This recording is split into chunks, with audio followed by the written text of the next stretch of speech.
Good afternoon, good people. It's 12 noon. Getting ready to start this show. As soon as Brother Silvera gets on. Hope everybody had a good week. Hit this here. There we go. Brighten up a little bit. Sorry about that. Hope everybody had a good week. It's coming down to it. We got about 1 week left. I think we have, let me see how many people we have voted so far. Where my number at here? 170,084 people out of 1.4 million Teamsters. We have 170,000 people. So I want to do something different this show, just a little different.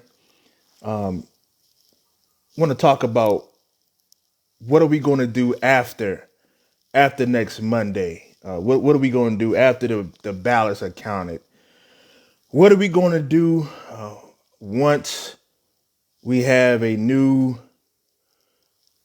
person in that seat? What are we going to do with 170,000 members voting so far? What are we going to do? What can we do? And we want to. What's up, good brother? What's happening? All right. Good morning. Good morning. Good. And before we get started, I want to say happy birthday to you. Oh, thank you, brother. No doubt. Yeah, I saw that 66. That means almost half your life, man. You've been the principal officer of that local, man. For a while, man. Ooh. Hey, listen. I'm like like a domino? That domino thing. There's 2 6s, double 6. Right, all right, double six. Yeah, man. Wow. So again, happy birthday. Right? Yeah, you're right about that. You're right about that. So yeah, it's good to see you, man. It's good that you spend a few hours a day on your day to talk about the importance of voting and getting involved. And right now we only have 170,000 people voting out of 1.4. And today I just want to talk about not just getting people to vote, but what are we going to do after the ballots are counted? What should we be doing? Because yesterday I put a post up in our group just to kind of talk about 623 and what we're going to do after the ballots are counted. We know that it's not a lot of people voting. We know that we can beat each other up about that all day long. But after we done got through beating each other up, what are we going to do? What can we do? And that's a very good question. Yeah, because we have to start looking at it now. Okay, listen, the members are not voting. It's going to be difficult to beat these employers. Can it be done? Yeah, it's going to be tough. And so again, what I did yesterday to our 623 members, I told them, listen, we are going to do this, we're going to do that, because I don't want them to look like, man, we're defeated, we lost, we don't have a lot of people voting, because I don't want to sit in that spot for too long. We already been in that spot for a long time. People feel like the leaders don't care. The implementation of contracts that you don't want them. This guy did this guy did that. We can talk about that all day. But on the other side of that, there are these employers that we need to start fighting. And we should have never stopped fighting them. You know what I mean? And I think a lot of that has to do with what you see right now. The reason why people don't vote is because they feel like, man, nothing's going to change. You know, nothing. The culture is still going to be the same. If you look at what has happened over the last 10, 15 years, a lot of these guys have been responsible for it. And when I talk to our members here at 623, it's always just the people who don't want to vote. They always tell me the same thing, Hooker. I see what you're saying. I see what you're doing. But, dude, these guys have not done the job all these years. What makes me think they're going to do it now? And I constantly tell them, stop focusing on the people running. Stop focusing on that. Right now, it's too late for that. You got 170,000 people vote. We need to start focusing on how can we win against the employer. What are we going to do after November the 15th, 16th, or whenever the ballot's going to be finished counting? We got to start talking about that right now. What are we going to do? Well, I'm gonna deal with that, but I wanted to celebrate something, and it's the passage of the infrastructure bill. Yeah. And just wanted people to realize there's work coming, and there's going to be a lot of union work coming, and hopefully this includes a lot of African Americans in some of these. But 110 billion for roads, bridges, and other major projects. 73 billion for the energy infrastructure. 66 billion for passenger and freight railroad, and the repairs and upkeep. Right, and right. 55.2 billion for water infrastructure. So hopefully the people in Flint and some of these other locations can get clean water out of their pipes since they're paying for it, right? 48 billion for public transit repair backlog. 47 billion for flood mitigation, coastal resiliency, weatherization in the light of global warming or climate change, if you will. 45 billion for high-speed internet, 25 billion for airports, 16 for dredging ports and waterways, 11 billion for pipeline modernization. So that's a positive note, and we should celebrate that. And that's one of the things that voting does. Right. And if we had turned out more votes and voted more Republicans out of office, we would have had a bigger infrastructure bill than that number that's there right now, and would have been doing more things. That being said, our members blame the leadership for their lack of participation. And I've thought about this for 30 years. No, it's not true. The New York City mayoral election, 8 million people in New York City, I think a little bit more than 1 million people voted in that election to determine who was going to be the mayor. And I think if you look around the country at national elections, the numbers are very low. Yeah. So I don't think they're disappointed just in our leadership. Now, I'm not to say that don't contribute a little bit, but some of it is on them. Right? Yeah, absolutely. Because you can blame about the leadership, but if you're not participating in who the leaders are, then you get what you get. Stop crying. Right. You know what I'm saying? Like, if you get your girlfriend or your future wife out of a go-go joint and she behaves like a go-go person, don't be upset. Oh, hold on a second. Okay. Too much goddamn. Yeah, don't be upset. That's what she was when you met her, right? So the members cannot blame the leaders because the members create the leaders. But you're right. let me do this. Let me thank the people who have voted. Yeah, absolutely. Right? Yeah. And I appreciate the fact, whichever way you vote, it's irrelevant to me. I appreciate the fact that you took the time, whether you thought about it or just followed somebody's recommendation, to vote. I think that's important. And I just want to thank you all, because I know that a lot of the people who listen to this program and who voted attempted to get other people to vote. And so I appreciate that. I appreciate what y'all did. I think it's important. And we'll just continue to work. Whoever wins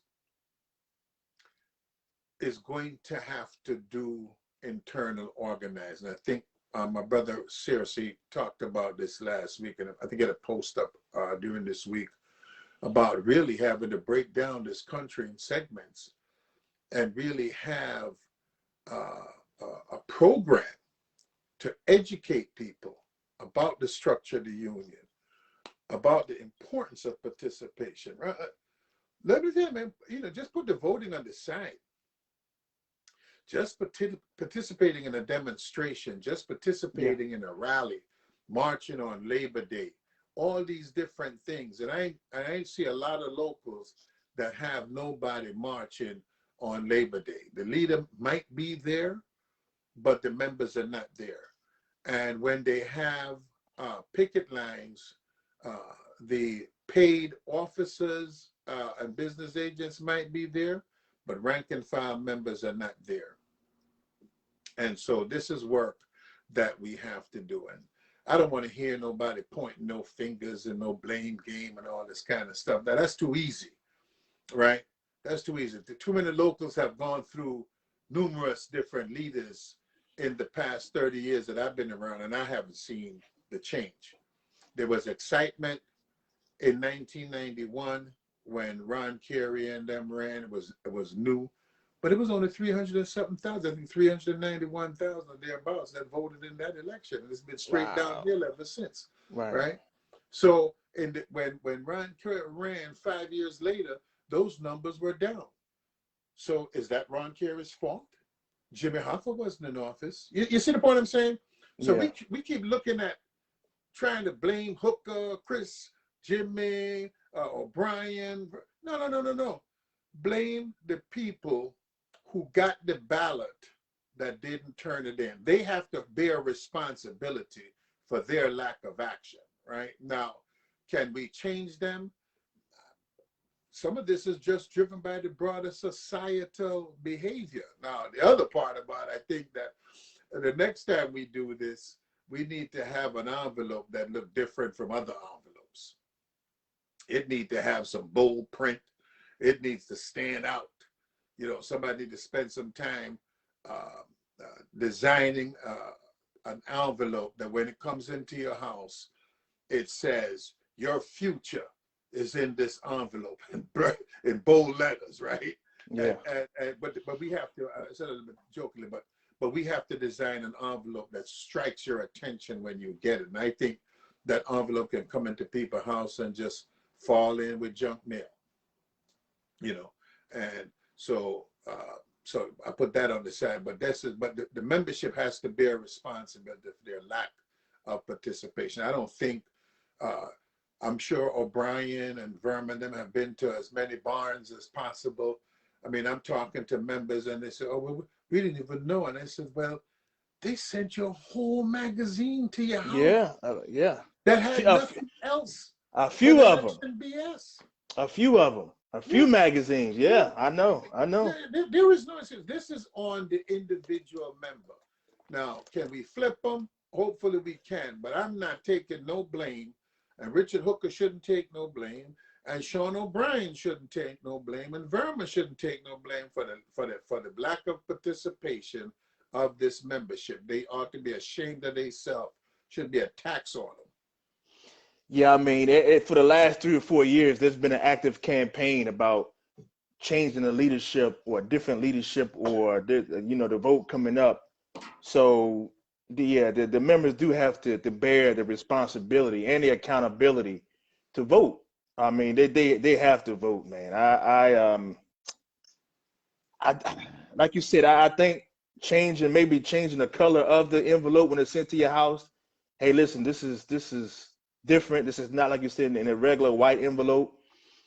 Maybe try electronic voting. Something has to be different moving forward to try to get our members to vote in these elections. Yeah, because I've done the Zoom meeting, and I didn't see any significant uptick in participation versus in-house meetings. So I think most people don't care.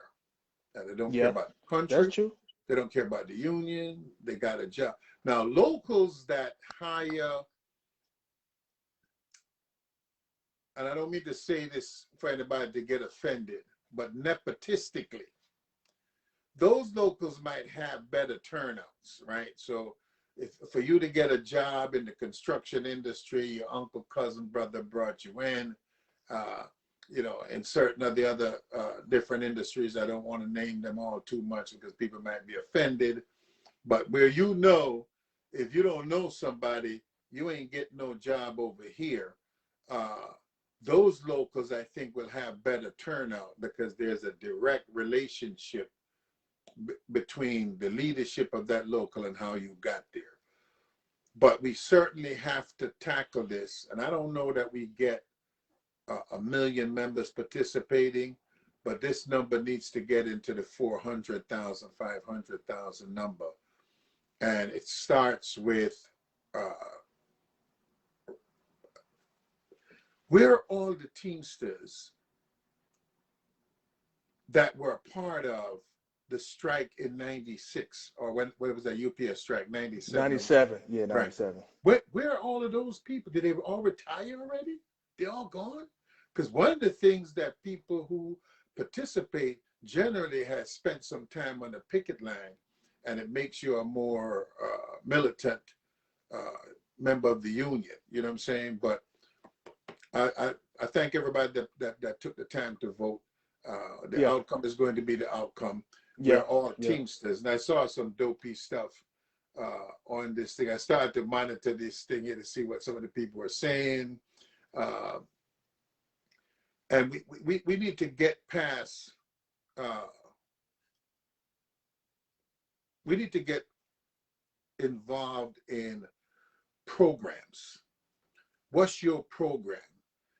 And if anybody's really honest, I don't think either party really detailed any program that I certainly could identify as being meaningful, right? We talked about what somebody did last week. Nobody was talking about the future. But to all of you, whoever side you're on, just remember, after next week, after the 15th, and they count all these ballots, just remember what's written on that T-shirt you're wearing. Teamsters.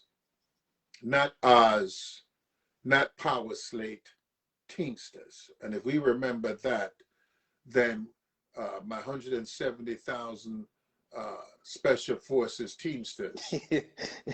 Special Forces, We'll still be dragging that million lazy bastards into another good contract, into a better round.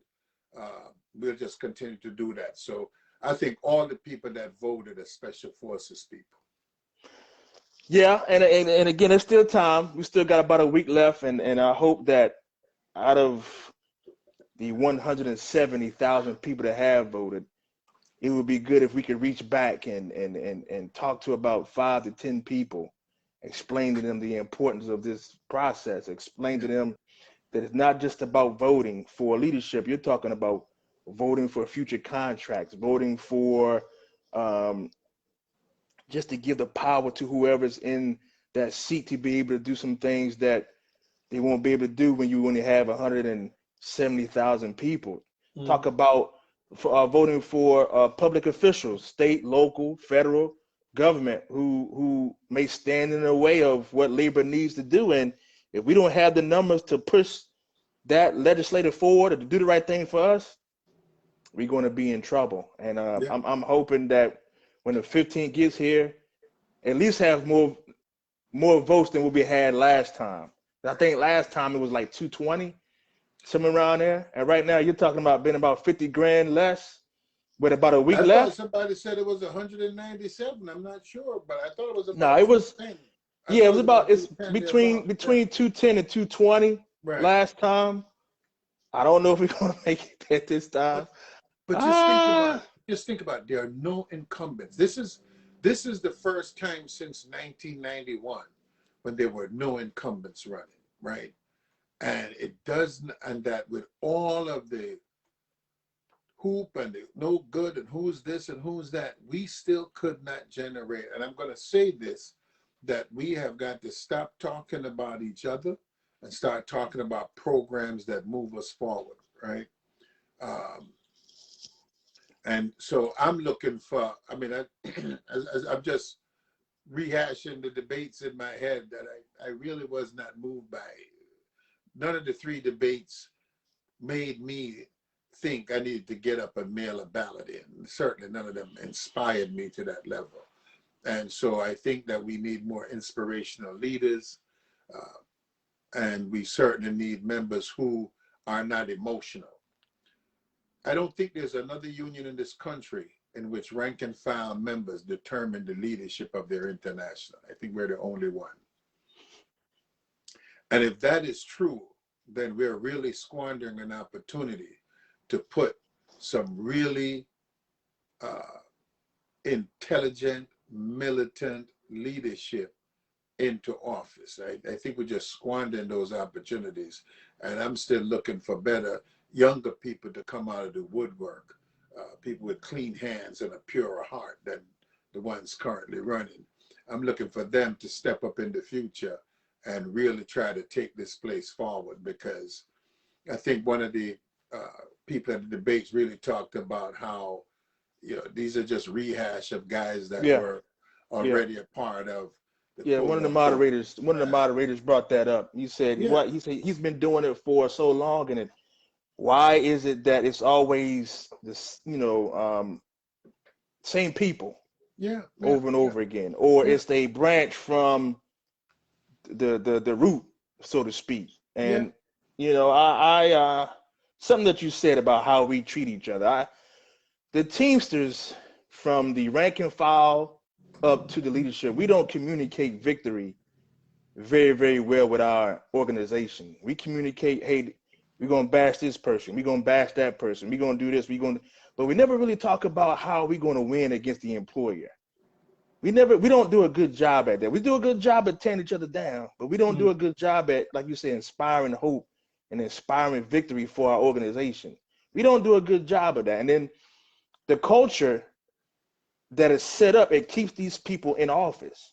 It does, because when you can tear somebody down, it makes you look bigger than what you are. Yeah. And people gravitate to that. While the employer is still making profits and billions and billions and billions and just demoralizing our workforce, we steady, Hooker, you this, Silvera, you that, this guy's this, but the company doesn't care who we are. All they know is, man, we still gonna win. And when you look at the numbers, they're right. So we're fighting each other. I mean, we're tearing each other down, but we only got 170,000 people voting. Yeah, I mean, we it didn't get this way overnight. Like I said, there was a time when you would be fined for not going to a union meeting. You didn't make a certain amount of union meetings, you had to pay a fine. And somebody went to court and knocked that down. So everything has been designed to put space between the institution of the union and the thing that makes that institution real, which is the membership. And so members see the union as just another tax, right? And that's one of the things that happens with, a guy once told me, Tyson Johnson, we were in Texas, we were talking about right to work. And he says, one thing about right to work states, Chris, is that every guy that pays dues in here, you can bank on. That guy wants to be in the union. He says, you got a lot of dues payers. You don't know if they really would stand with the union. Yeah. And I pondered that, and I don't want right to work, don't get me wrong, but he had a point. And we are going to have to go back into the trenches. It's not just all social media and what have you like that. We have to become valid. Yeah. Our members have to see us as more than just solving a grievance or a disciplinary issue. We have to become more than that. We have to become more than an insurance company. We have to build a movement again and not a business. Yeah, you have to go down to where your members are. I mean, like, for an example, one of my members, well, a few of our members, but one in particularly, he lost his son to gun violence, shot 28 times. So whenever there is anything to do with gun violence, I try to be there. Dr. Cooper had this little rally about 2 weeks ago about gun violence. I was there to support her as a Teamster sister, but also to support our members that live in these areas where crime and gun violence is just out of ordinary. We got this another brother here. His name is Jamal Johnson. He's out there every day pounding the pavement about gun violence in the city. I went to support him at City Hall. All his struggles because our members are affected by this. I got one member who actually he came on Facebook and said he feels safer at UPS than he does in his own home in his neighborhood because he has to dodge bullets to get to work, dodge bullets to get back home. Yeah. Now, I feel a responsibility to him outside of the grievance process, outside of, making sure he gets good contracts, whatever. I feel like since he is under the 623 banner, I got to support him in his struggles. I have to. Outside of what the contract says or whatever, I have to be there because this affects our membership. And I think once you get more people involved like that, I think you'll start to see an uptake in participation and engagement. But you got to go down to where your members are, though. You just can't. That's right. You just can't wait until it's election time or contract time and then, hey, vote for me or vote for this. Yeah. Where were you at when I was dodging bullets? Where were you at when my son got shot 25 times? Where were you at when I tried to get housing? Where were you at when I needed something to eat? Where were you at when the pandemic? Where were you at? Yeah. And that's why we here at 623, we try to be wherever our members are, no matter what it is. Yeah. Local 808 has been, we have marched from Sean Bell. I just thinking against gun violence, against the violence in Palestine, against the violence, against just people of color, right? Institutional racism and just we march with the farm workers, you know what I'm saying? Because all of this impacts us, our community. We have to find a way because there's an anger. And it's not just in America. It's actually a global phenomenon taking place right now with the degree of violence and the proliferation of guns. And I don't want to take people's guns. I'm not really into that. But I'm not sure you need an AR-15. Certainly not in the numbers that they exist, right? So I'm sure you have collectors and so forth like that. And I don't want to, but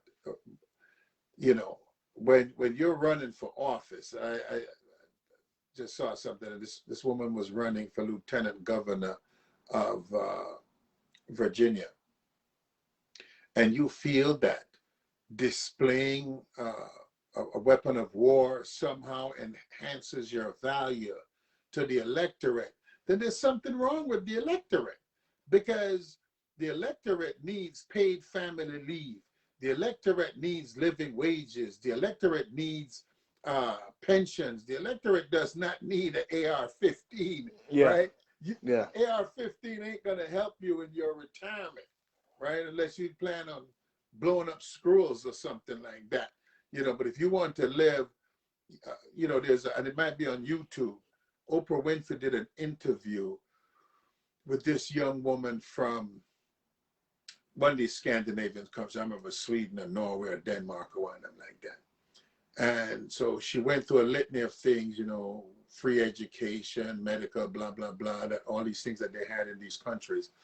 And she said to the young lady, she says, but this is socialism. And the young lady rocked back and pondered for a second, and she says, well, I don't really know if it's socialism or not. We just consider it to be civilized, right? So a civilized society has paid medical leave, right? So when you take off, and the guy says, well, you got 3 months of FMLA, right? Well, what's 3 months of FMLA without 3 months of a paycheck? That's a difficult FMLA to imagine. Absolutely. In a country that continues to purport itself to be the richest country in the world, right? Then it seems to me that if they can afford paid medical leave in Sweden and Denmark, we can afford it here. Instead, we would rather have submarines and billionaires and corporations not paying taxes than paid family medical leave. So our mindset is skewed and needs help. And the only way that help comes into being is the union is going to have to take on hard issues and push them forward.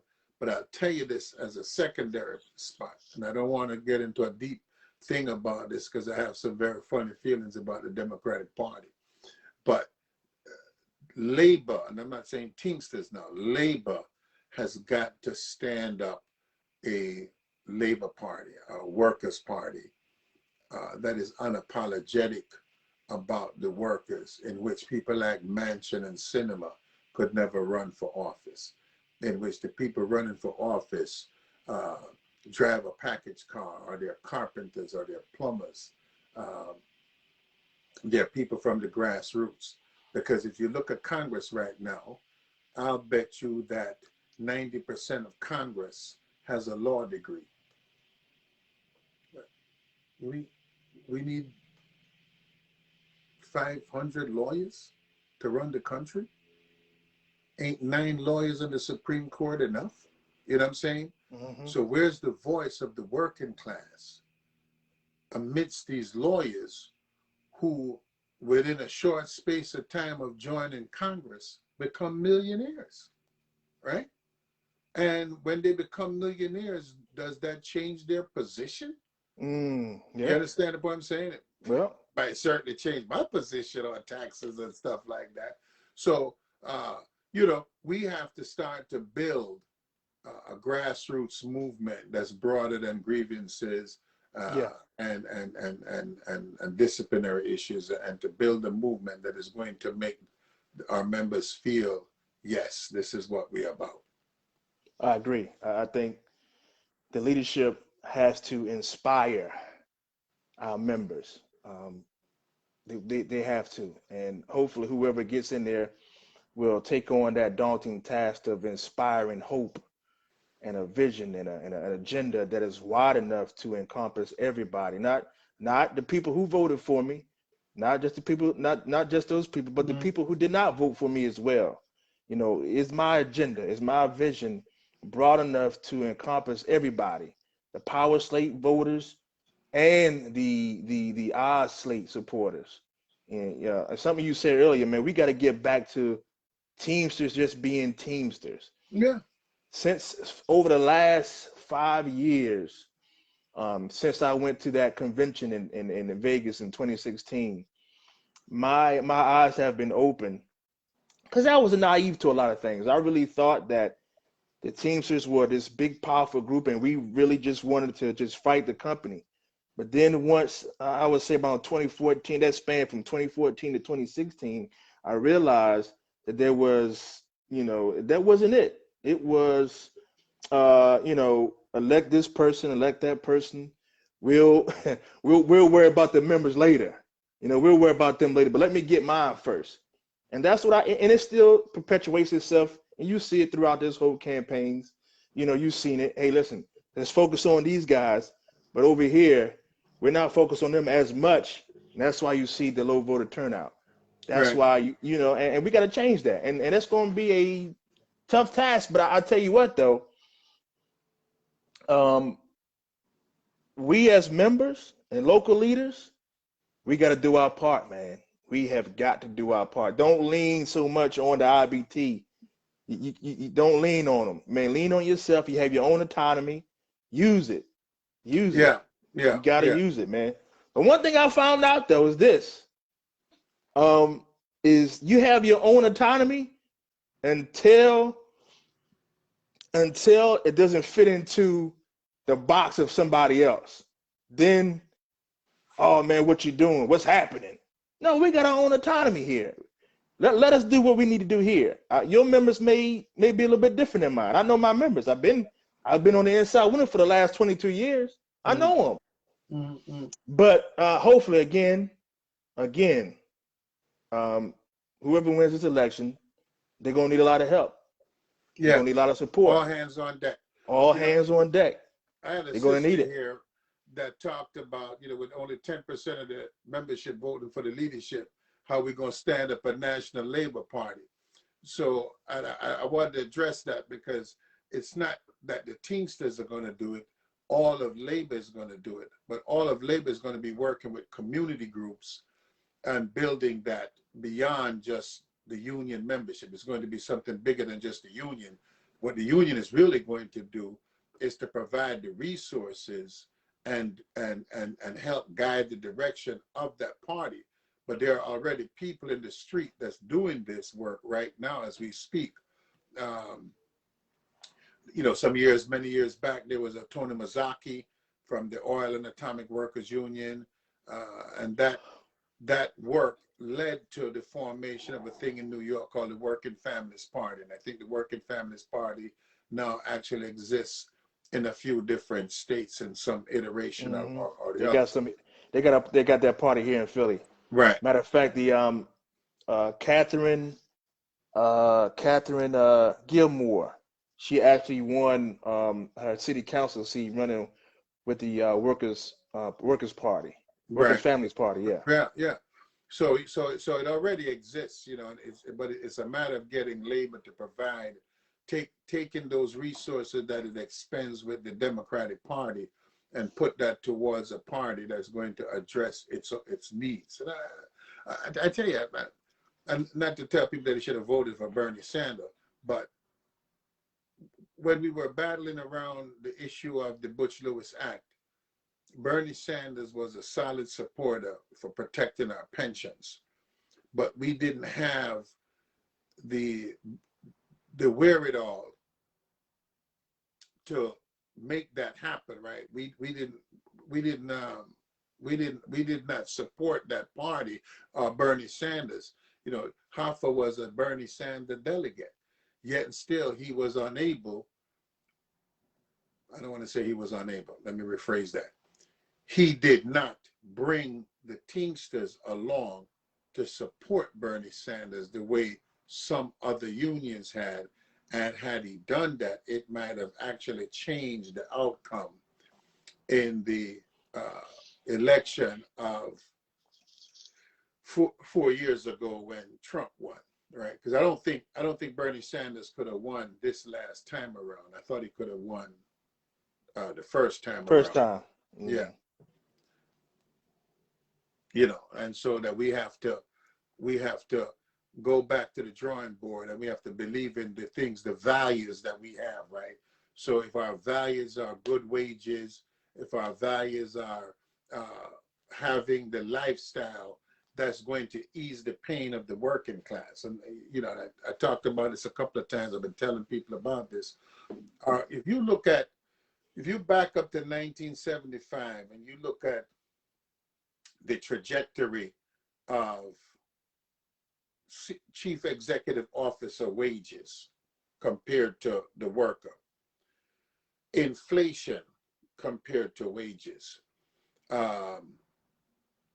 productivity compared to wages, all of those lines, if you put them on a graph, are going sky high.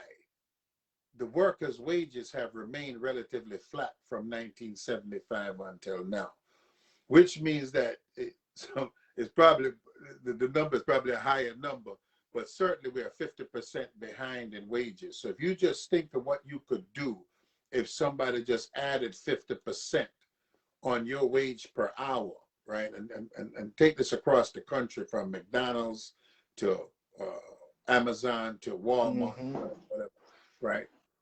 What a difference, because you got to remember now, and this is what boggles my mind.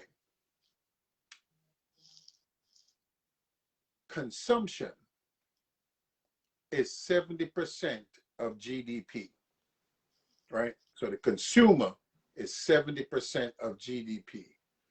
Not industry, not making machinery or cars or anything, consumption.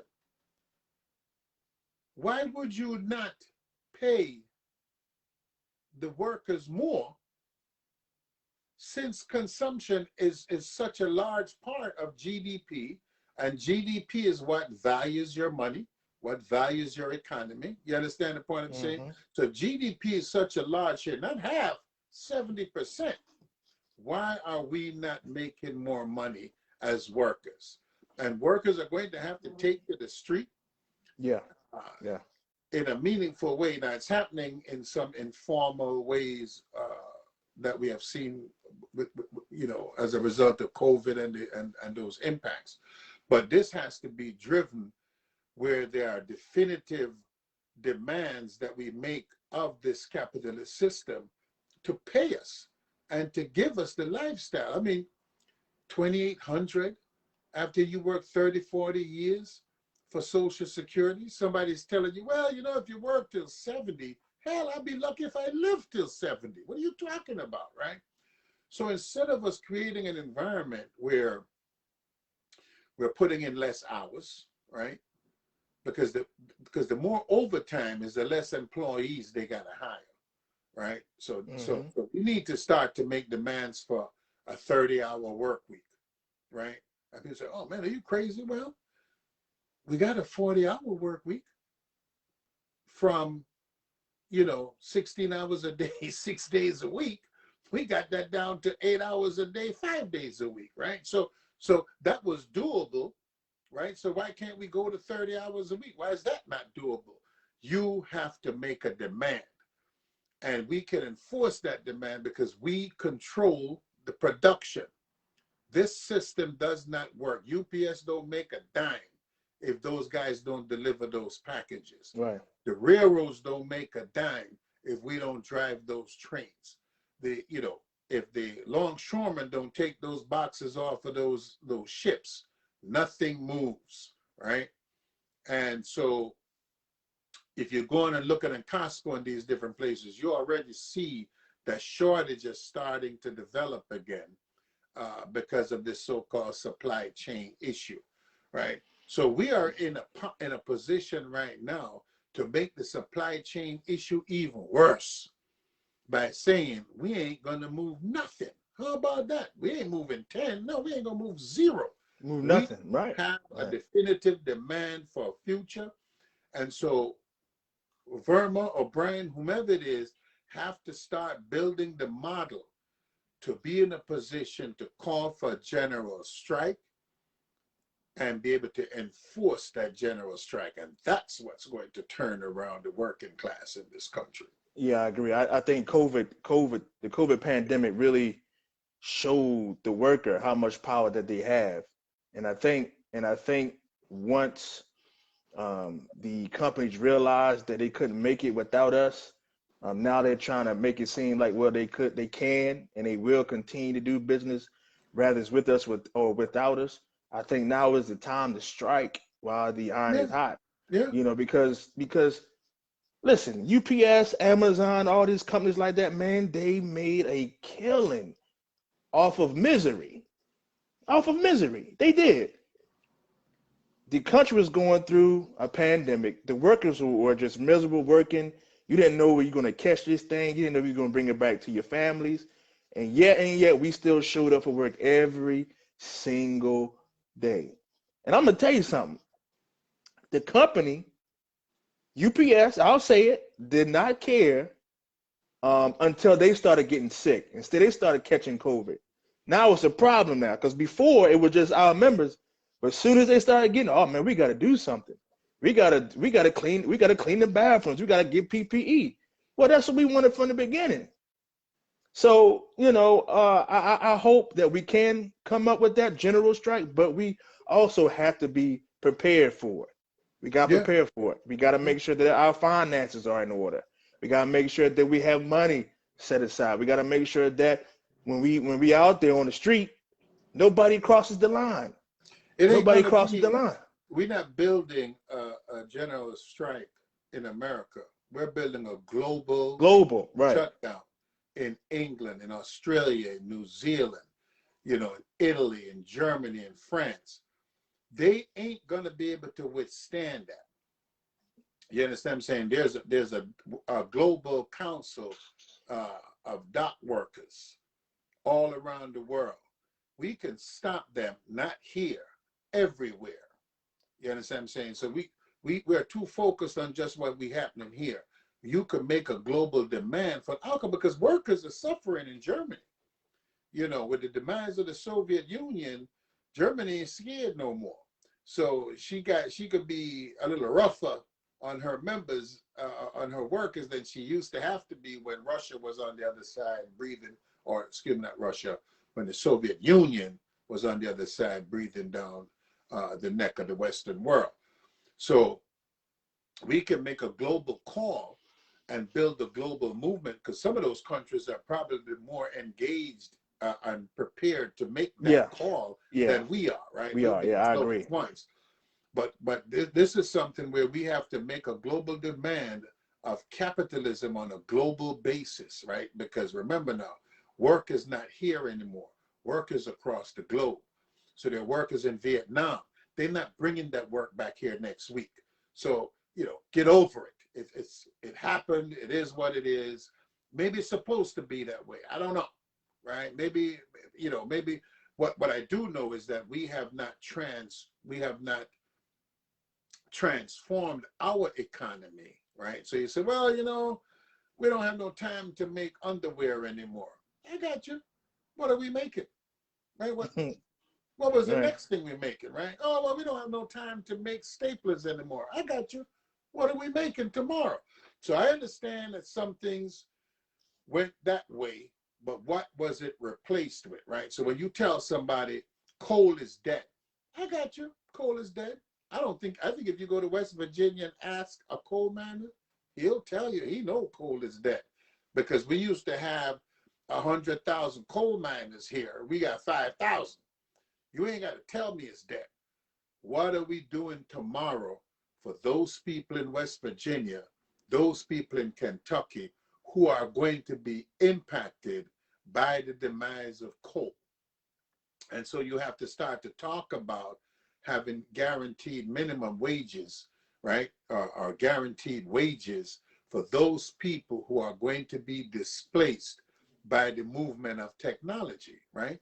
So UPS is going to have these self-driving trucks. That's cool. But you need me to sit behind the steering wheel right here, just in case somebody hacked this sucker, right? I can de-energize or de-link it from the satellite and drive it and don't kill 30 people, right? Because what's the value of those 30 people's lives? Well, maybe to some insurance company, it's 100 million, but that's my mama. There is no value that you can put on my mama's life. That's my daughter that I was sending to college. You don't have enough money to pay for that, right? So we have to start to make, because technology is real, it's on the move, right? We as have to make a global demand, because it's not just happening here. So we act like we're the only ones affected by stuff. This is a global thing, and we have to make a global demand of the capitalist system to protect, because I don't want no job. I don't want no welfare check. I mean, and I think people look at this guaranteed income as some kind of welfare check, but I'd rather have that than be broke, right? But we want jobs. So either technology is going to lower the amount of hours that I have to work every week, because there's a dignity to getting up every day and going to work. I believe that is true. So labor has to go in globally and make a global demand that's going to protect workers in Vietnam, that's going to protect workers in Malaysia, that's going to protect workers in China, and all of these places. We can't get into this idea, because they're not in competition with each other, okay? Don't believe for a second that Apple and China got issues. They don't. Don't believe any of this stuff, right? Because as much as Donald Trump talked about China, all of his and his daughter's stuff are made in China, right? So they never believed in the American worker. So, capitalism is globalizing, and the workers need to globalize in their behavior as well. I agree, Brother Chris. So if you have not received your ballot, or if your ballot is damaged, or the envelope is all jacked up, please call today, ASAP, 844-428-8683, and request another ballot. When you get it, send it in right away. Don't delay. We only have about a week left before these ballots will begin to be counted, and 170,000 people have voted, and we need more. But at this point, this is what we got. And again, like Chris said earlier, we thank the people who did vote, and we hope that even after you vote, continue to talk to the people around in your area to make sure they voted as well. Mm-hmm. So, Chris, quick question. You've been doing this 32 years. You see the numbers, and you see where the Teamsters, you see our situation that we're in. We're not engaged. System, the system that has been built has not benefit the workers, benefits the leaders. Members don't want to participate. November 15th, you win the election. Chris Olivera, you the new GP, and you know all these things that's going on. You see all this just stagnation and people not want to be involved. What would you do to try to change that on day one? Well, day one, you got to find where your office is. No. I hear you. I hear you. You got to get my GPS to get to 25 Louisiana Avenue. But certainly,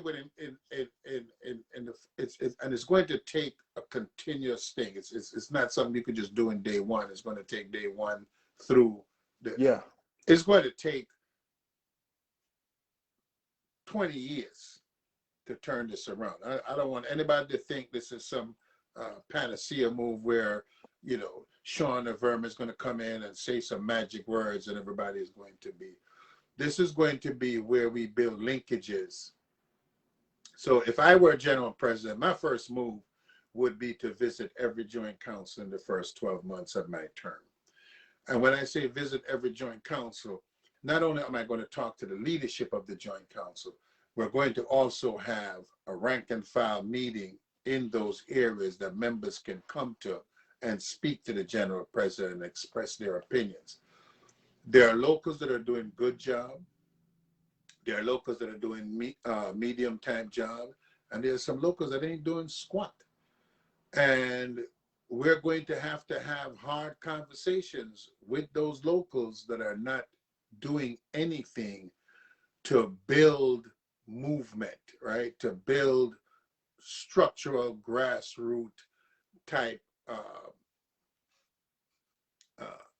energy, right? Because the energy can't come from the top down. The energy has to come from the bottom up. If we're going to have a viable labor movement, then the rank and file has to feel invested. And if they don't feel invested, and so therefore, I'm going to just give you a couple of things. Nobody should be in charge of 6 things, right? So if you're the vice president and you're the director of freight, that's cool. But you can't be the director of freight, car hall, dairy and brewery, and getting 6, 7 different checks and what have you like that. It does not make sense. So we have to create more spatial relationships. The second thing is that we have to get engaged with community organizations. We have to get engaged with the NAACP just as one. We have to engage with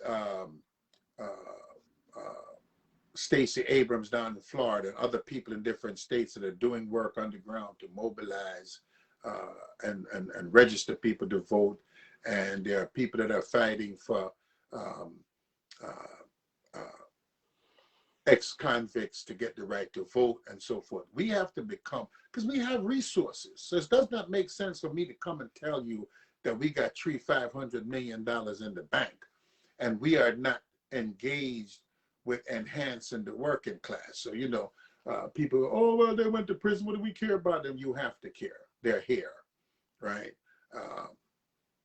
What type of conditions are people in prisons living under? We have to care, because how they come out of prison is also as important as what happened to how they got into prison, right? We have to deal with that. And so the union has to become broader. It has to become more flexible.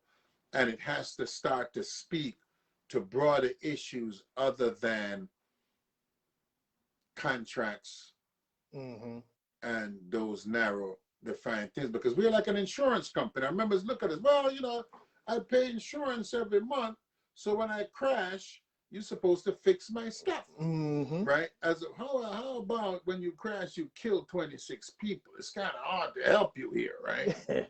And you had drugs in your system. This is very hard to get you back to work. So, you know, we have to become real. We have to stop making our members think stupid stuff. So I talk to my members. My local is predominantly white. Most people don't find that weird. But I talk to them about choosing between, and this is a Confederate Trump type thing. Is it more important to be white or have a pension? Is it more important to make $40 an hour or be white? What's important to you? You understand what I'm saying? So you have to decide whether or not, and how did you arrive at the conclusion that back in these Confederates, they're not Republicans, they're Confederates. How does that help you as a worker?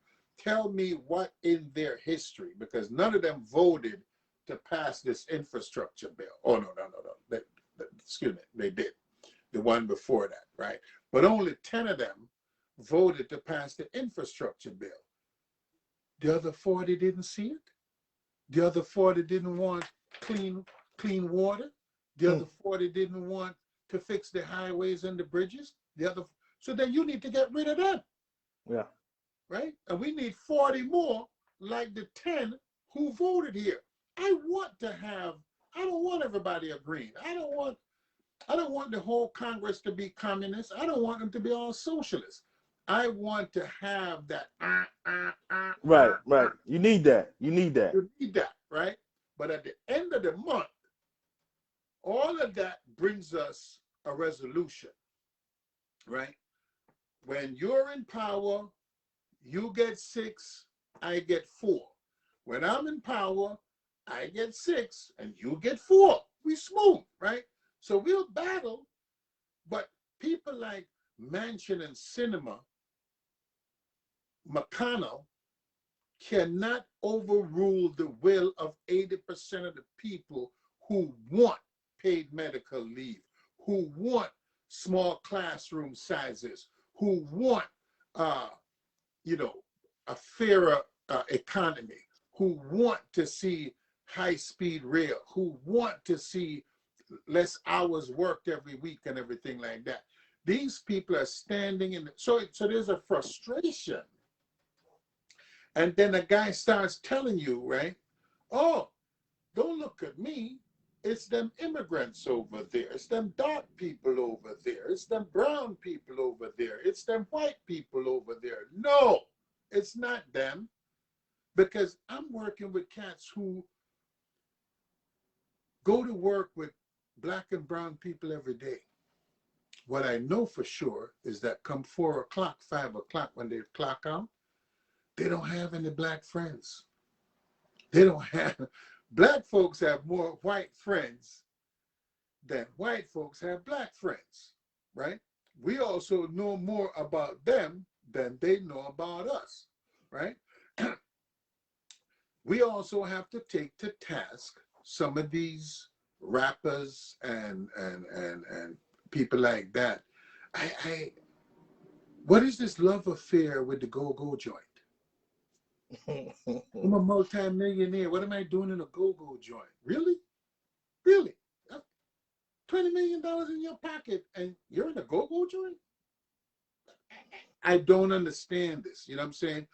So we have to be careful. There's a guy named Hakimagi Budu that wrote a book about being black, dangerous, and obsolete in 1990.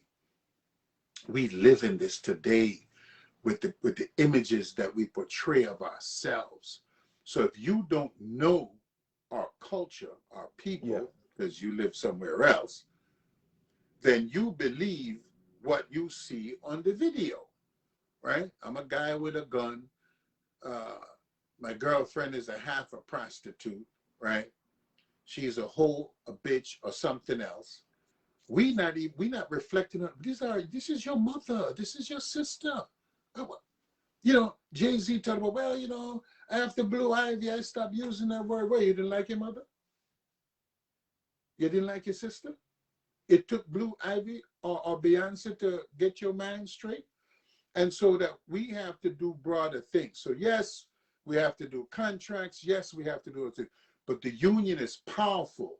Yeah. And so the union has to start to impact more than just itself.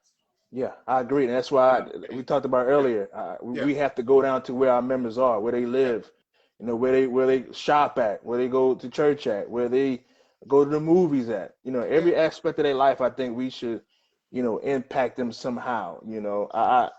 Again, I always go back to this. When one of my members' sons got shot 25 times, I make it a point. Every time there's a gun violence rally, I'm gonna try my best to be there because it impacts our members. Dr. Cooper yeah, had the thing the other 2 weeks ago. I was there.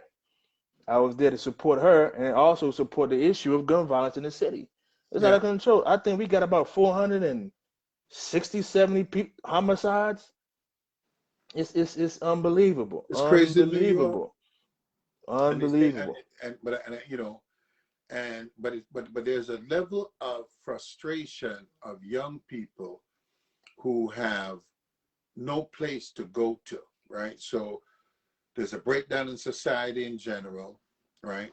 Uh, uh, it's across the board, but as they say, when America gets a cold, the black community gets pneumonia or something like that. So it manifests itself. Uh, we have to start to be a part of demanding changes to where money is spent, right? Too much money for the military, too much money for police. And if you took those resources and transferred them back to the educational system, right, which then allowed people to have after school programs, right? So you got a kid that's going to get home at 3 o'clock when their parents is getting home 3 hours later. I know what I was doing when I was 15 and in high school. If my father knew the amount of times I was playing pool at 12 o'clock and never made it back to class after that, the amount of times we had parties at friends' homes, 12 o'clock, boom, we going up to Tommy's house, we having a party, and there'd be, 20, 30 of us in here dancing to this or that or whatever like that. My poor father, I hope you're not hearing me, Dad. I hope you're someplace else in heaven. I can't hear none of this. And I wasn't a bad kid. You know what I'm saying? Well, no, I wasn't a bad kid. But uh, uh, but even good kids do bad things Yeah, sometimes, right? right. So we need to recalibrate our society away from crime and punishment towards education and development, right? Teaching kids basic plumbing in high school, teaching kids basic mechanic. Where we used to have a mechanic shop in our high school where you could go in the mechanic shop and learn how to fix a car, right? Uh, I never did it because I was busy playing pool, but other people avail themselves of it. But so we need to recalibrate our society. The union has to be a part of guiding this change in the way our society functions, because these children are not the children of somebody else. They're the children of our members. Of our members, absolutely. That's right. That is right. And our members' families, right? Yep, absolutely. So we have to start to build a whole different kind of world. When you get out of high school, you should have some little knowledge about plumbing, because you're going to own a home one day, right? You should be able to plunge out a drain on your own. You should be able to, run a thing to clear the drain. I don't know what to call that machine A right snake. now. Snake, Oh, yeah. right? To clear the drain. You should be able to do 2 or 3 things in your house without having to call another guy, right? It also might prepare you for post-high school life that did not include college, right? So when we start talking about, oh, you got to go to college, you got to go. No, you don't have to go to college. You can go to a trade school. You could go to these apprentice programs. But there also has to be a demand of some of these apprentice programs to guarantee the inclusion of people of color. Because when I go to the Right to Work South, and I hate to say this, because I drive, I don't fly too often. I see people paving highways, blacks running the rollers, running the pavers, doing all these different front end loaders, the backhoes, what have you. When I cross the Mason-Dixon line and come north, they disappear. Blacks disappear. What happened, right? So here where the union is strong, we disappear. In the South where the union is weak, we blossom in like flowers in the botanical gardens. What? That shouldn't be. So the union has to start to also correct itself, right? The union has to say, no, inclusion is not, I'm letting a guy that's less qualified. Inclusion is I'm allowing a guy to get in who would not have gotten in because he wouldn't have known nothing about it because we keep it a secret. It's only out in those communities that you find out. And like I say, if you go into certain arenas, and some of it is our own fault, because when we get in, we don't call nobody, you know. So I get a job in construction, right? I get an apprentice program, whatever. I don't call nobody. I'm just glad to be the guy on the block that has it. I don't stretch out and says, hey, listen, let's go to this school and encourage some of these kids to participate.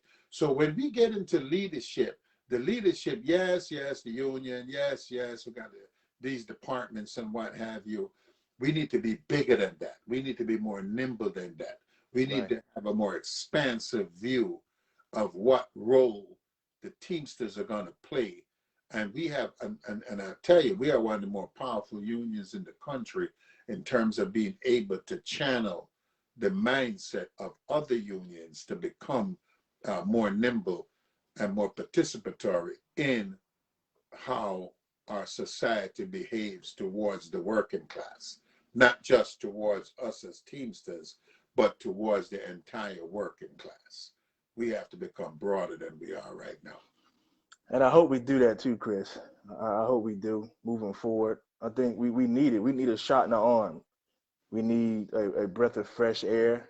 It's a lot of things that we do need, and I'm hoping whoever wins come next week can start that process of going toward all these things that we've been talking about over the last, I don't know how many months. Because there has to be a change. There has to be. We can't keep going down this road. We've been going down this road for so long, and everything is changing around us. Everything. The companies have become more aggressive, and we haven't. Our members have become disenfranchised, and we haven't reached across the aisle to find out why. It's all about let me get mine, and then once I get mine, then let me take care of you. I don't think we can do that no more. We have to go up together. We got to go up together. Let's just take Labor Day parade. I don't know what it's like in Philly, but the Labor Day parade in New York is boring as living hell. Not to offend anybody, but man, ain't you tired of hearing a bagpipe? I mean, whose party have you gone to and listened to a goddamn bagpipe? Stop it, right? So Labor Day in New York, we gather. Teamsters are on this street. There's on this, and we wait there for hours, and then we march. We get up to 68th Street or whatever it is, 64th Street. It ends. Where is that place that we come to where there was music and speeches and music and somebody imbued you with the call of labor? You understand the point I'm saying? Now, same day in Brooklyn, Eastern Parkway. besides a couple of shootings that take place in Eastern Parkway. It's always a couple of dead bodies at the end of the thing, but we can live without that. But we have a march, steel drums, music, bands. You understand the point I'm saying? We are not embracing the Latino community with their music. We're not embracing the Caribbean community and their music. We're not embracing, we got guys from the police department, Emerald Society, the fire department, Emerald Society, and they play some bagpipes. And, you know, I know if you're Scottish, you like bagpipes, and if you're Irish, you like bagpipes. And I'm not saying to get rid of the bagpipes, but let's add in some more flavor to this thing, right? You know, you want some mashed potatoes. Mashed potatoes taste better when you put some butter on it, right? Yeah. Mashed potatoes get better when you put some garlic in there. Mashed potatoes get better when you put a couple of scallions up in that joint right there, right? So let's get some more flavor and start to attract people to come to something that at the end, when we get to the top, you don't just disperse and go home. You get to hear a speech from somebody meaningful. And we don't have to have 10 speakers. You can have 1 or 2 good speakers amidst some music. And people then say, wow, man, we had a good time, man. We marched up there, the conga drums was playing, and this was going on. You know what I'm saying? Mm-hmm. And, you know, so we need to do some things that are going to start to make other people feel like this includes me. Yeah, I agree. Yeah, we've been fighting that for a long time, just being included in the Teamsters Union. I mean, we send a lot of money. Our members pay a lot of dues money. But when it comes to having that reciprocated from our leaders and from the IBT, that hasn't happened. So I'm hoping that there's a change there, because our members pay a lot. They pay a lot in dues, man. I know I write a check every month to the IBT, ranging from anywhere 45 to about, I think the largest check I wrote was last year, and that was about $80,000 a month that these guys get. And then we also write checks to the Joint Council and to the PA Conference. And for it not to have more things for our members to be involved in, like you said, you know, more inclusiveness. Yeah. That's what we need, because our members are paying a lot of money for to come out for contract campaigns, to vote on that, or to vote for leadership. If you think about it, not too much happens in the Teamsters. You know, every 5 years we have the convention, and then every May they have the Unity Conference, and it is other conferences, but the rank and file member, the average rank and file member, cannot come up with that money to go out to Vegas, to go to these different places. You know what I mean? But it will be good for the Joint Council. They can afford it. They on Carnival Cruise. Yeah, Cruise. They can go. that's true. Yeah. We need to the convention. There needs there's a business part of the convention, which is you're elected as a delegate and you go and you participate. But you can have, like I said before, like a pre-conference, which allows rank and file members who are concerned to come to the conference and to participate, right? And to talk about those things with the leadership, right? Mm-hmm. As to what's going on. And I'm gonna go tell you another piece, because you were talking about doing this Madden thing at 623. Yeah.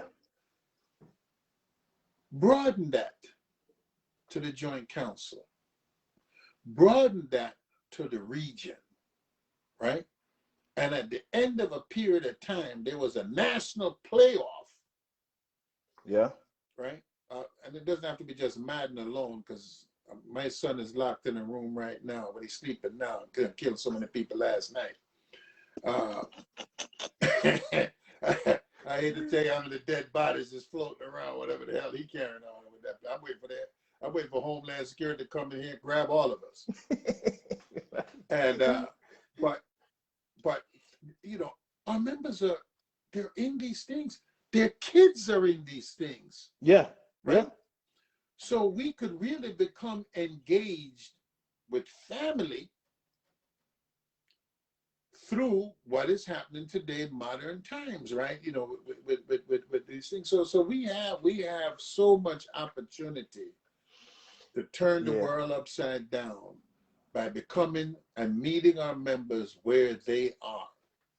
Yeah, it's funny you said that. After this election, I was going to send a letter to the Joint Council President about having a bowling tournament, Joint Council bowling tournament. You know, just to try to bring everybody together. You know, the politics are over. You know, let's Yeah, focus on what we should have always been focusing on, which is fighting the company. But politics get in the way. I get it. People get emotional. I get all that. But the company, man, they are winning, and our members are not.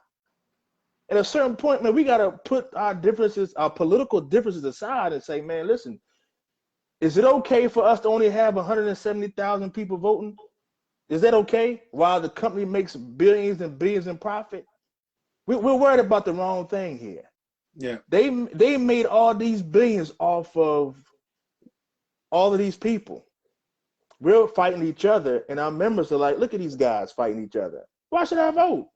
It's going to be the same thing over and over yeah, again.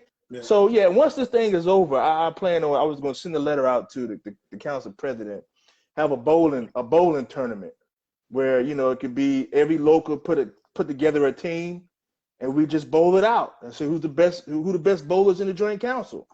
You know what I mean? Something.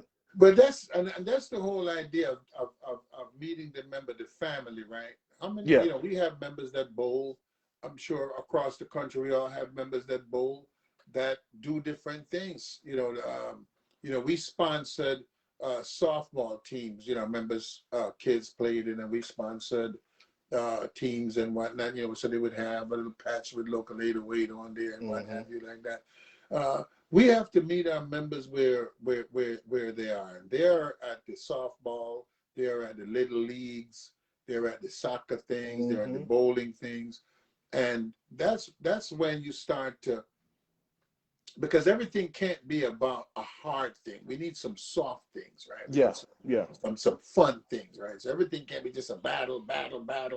And I just want to say this. I don't have any political differences with any of my brothers running for office right now. Hmm. I think we have strategic differences, but I think all of us, hopefully, I presume, uh, believe that we should get better contracts, believe that we should get better wages, believe that we should have better outcomes for our pensions and health care. But there are also some things that we're going to have to start to deal with.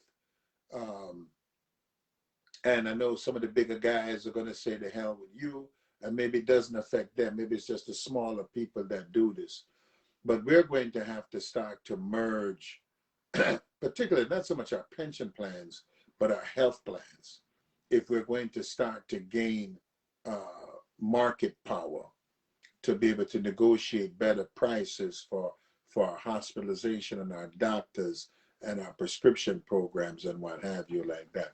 And I know that nobody wants to give up their little trips to Las Vegas and Hawaii and what have you, like that. I don't want to give mine up either. However, the interest of what we do is our membership.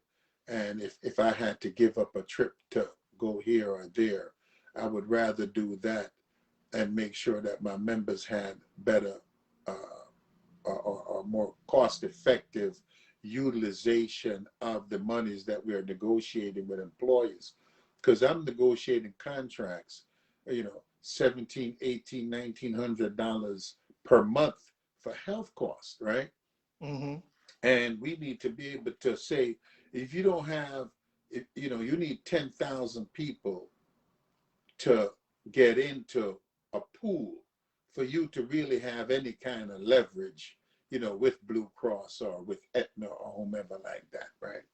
So we need to do some of those things. And I think that the leadership needs to come and talk to the joint councils about how do we get greater efficiencies in these places like with our health plan, with our health plans and so forth like that, right? I don't necessarily want to merge these pensions because some of these guys are woolly and do stupid things. So my pension plan is in the green zone, and other people's is in the red zone. And so I don't know what they were doing. I don't use my pension plan as a political, hey guys, you got to increase in your pension plan, and then 5 years from now we bankrupt. I tell them, I said, I better that you have half a loaf for the rest of your life than have a full loaf for the next 5 years and then you have nothing, right? So I don't play with those things like that. So I would be a little bit leery about the pension thing unless we had, some larger national pension plan, and that might be somewhat unwieldy. But there are so many things that we could do. But I think when you start to talk about bowling, and when you start to talk about bringing their kids into a thing, I mean, just think about it, right? That all the locals put up, I'm just going to make up a number, $500. There are 30-something locals, whatever that works out to be in dollars. Let's say $5 grand, right? I don't know what it is. My math ain't that good. And we had a Madden game or some other type of computer type game that our kids had to play off. And then at the end of it, that kid would get a $5,000 scholarship, something like that. Or something of that nature, right? Maybe a savings bond or whatever. Something that they could use later on in life, right? So we could do that every year. Yeah, right? I agree. And so now the kids are engaged, which caused the parents to become engaged.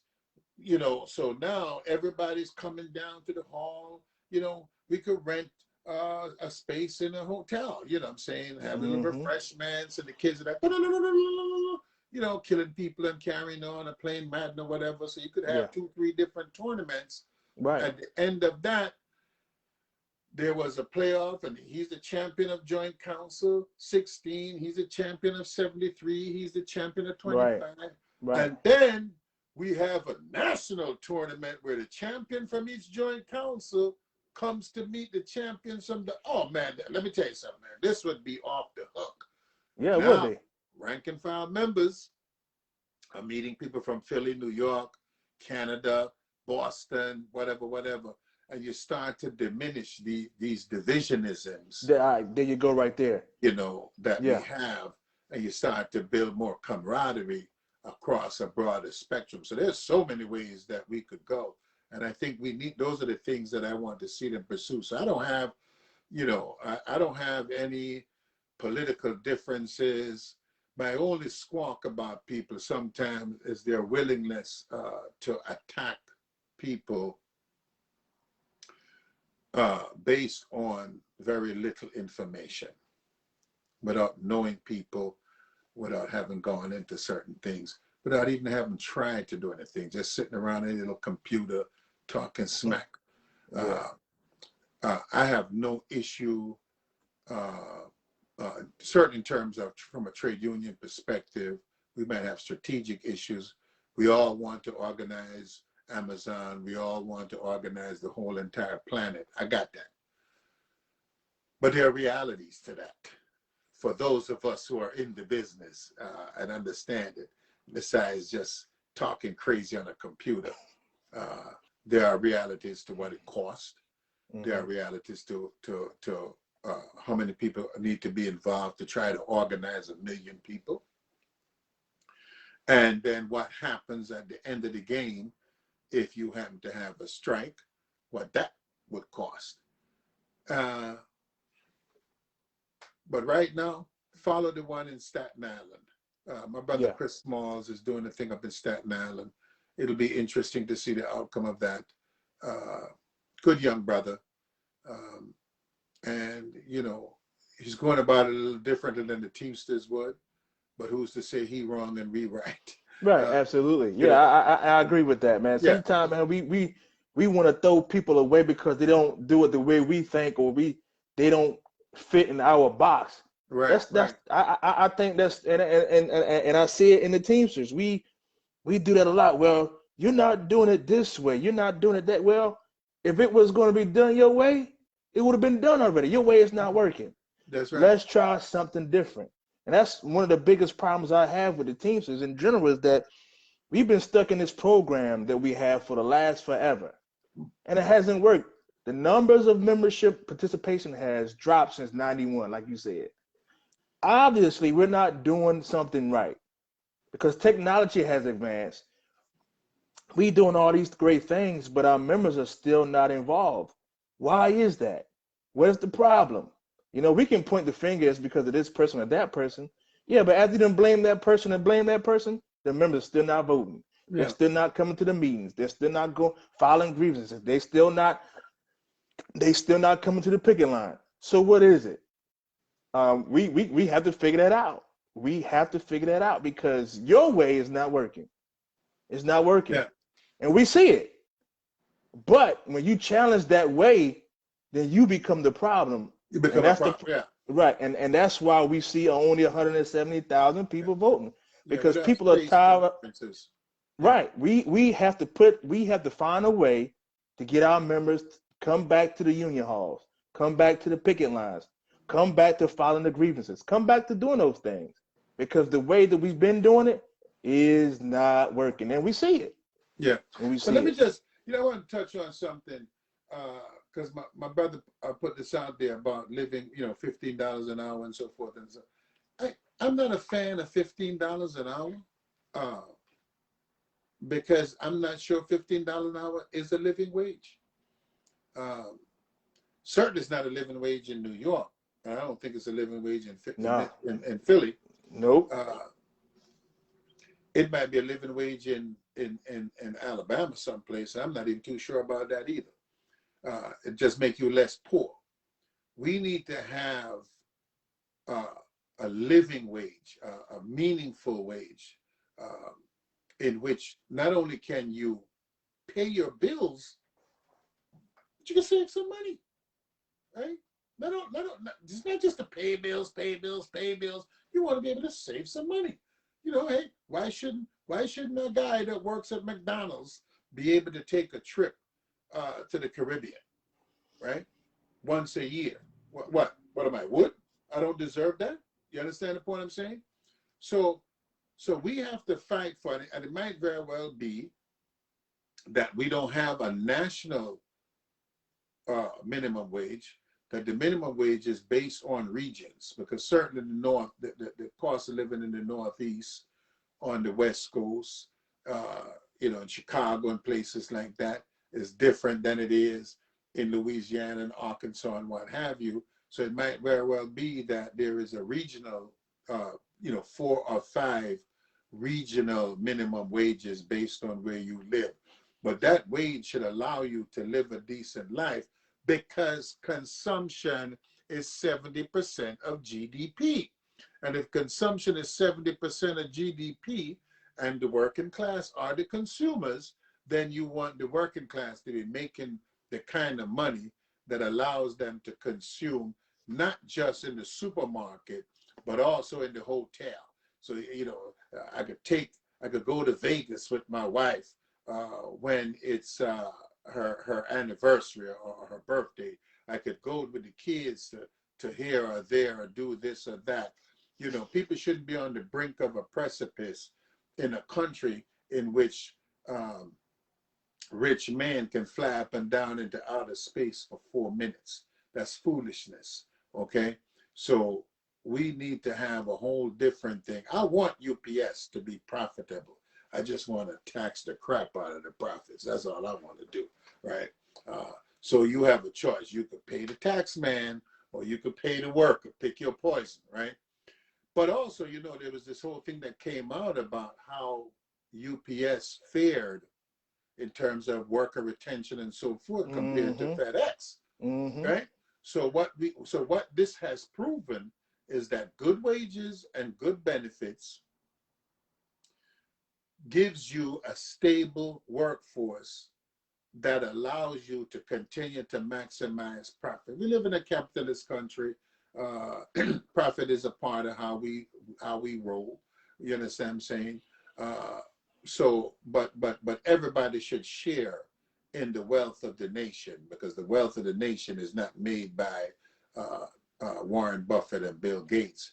The wealth of the made nation by the worker, is made by the consumer class, the working class. We're the ones that are 70% made by the worker, right? And so we need a society and a system that rewards us. And I don't buy, as essential worker, that's some smoke that people are blowing up people's keisters to make them keep coming out there when they were dying, and exposing themselves to this here virus and what have you like that. And for those of you that don't want to take the vaccine, not sure what's going through your mind, and maybe I'll turn into a zombie one day, I don't know. But wear your mask, right? So you don't want to wear a vaccine. I got you. But wear your mask, right? Protect other people, right? So you don't spread the virus, right? So we need to be a part of that. And this is what I mean by about having serious conversation with our membership. I told my membership, I said, the Supreme Court gonna make a decision one day, and all of y'all gonna take the vaccine whether you want to or not. I think that, it's coming to that point where the society can afford to have 5% of the population unvaccinated. It can't afford to have 50% of the population unvaccinated. And it's going to push and push until it gets to that place where that 5% didn't plan on traveling on an airplane anyway. That 5% didn't plan on spending time in somebody's hotel or restaurant or whatever they do takeout, and we can live with that, but that's what we got to do. So for all of you who are supporters of these various slates, I just want to let you know I support the International Brotherhood of Teamsters. Whoever leads it is my leader, and that's how I roll. My loyalty is to the union. My loyalty ain't to no slate or no divisionism or whatever like that. So stop with all your foolishness that you post up all the time. So speaking of the vaccine, I know we have our meeting, our general membership meeting this Saturday coming up on the 13th, and we actually have our law firm who's going to come and talk to our members about the ramifications, if it's going to be forced or if there's any other options. Because I don't want our members to be out in the cold wondering, and I want them to have the right information coming from the legal side of this process. So this Saturday, 11 o'clock at our union hall, they're going to be down there talking to our members about just this very thing about vaccinations, vaccination mandates, weekly testing, whatever the case may be. They're going to have the information because I think it's because you can see it when you talk to people. It's a big issue for people. They talking about, hey, I'm gonna put my retirement papers in. I'm gonna do this. I'm gonna do that. Well, hold on off before you retire, and let's get the legal means to fight it or whatever the case may be. But don't just throw away a 30-year job or a 25-year job because of it. Your family still needs to be provided for. And I get it. I am, pro-choice. Whatever you want to do, that's your decision. Do I recommend getting vaccinated? I certainly do. I'm fully vaccinated. I had to, I couldn't even be with my grandmother when she passed away from COVID because they wouldn't let nobody in there to see her. That's right. That to me, lonely. That to me, man, I don't care. That's just me, in my opinion. My my grandmother, man, she meant a lot to me.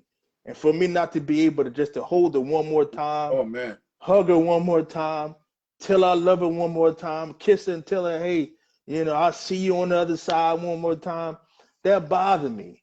And so I understand other people may have other issues, but again, my wife, her health, man, listen, man, she can't afford to get COVID.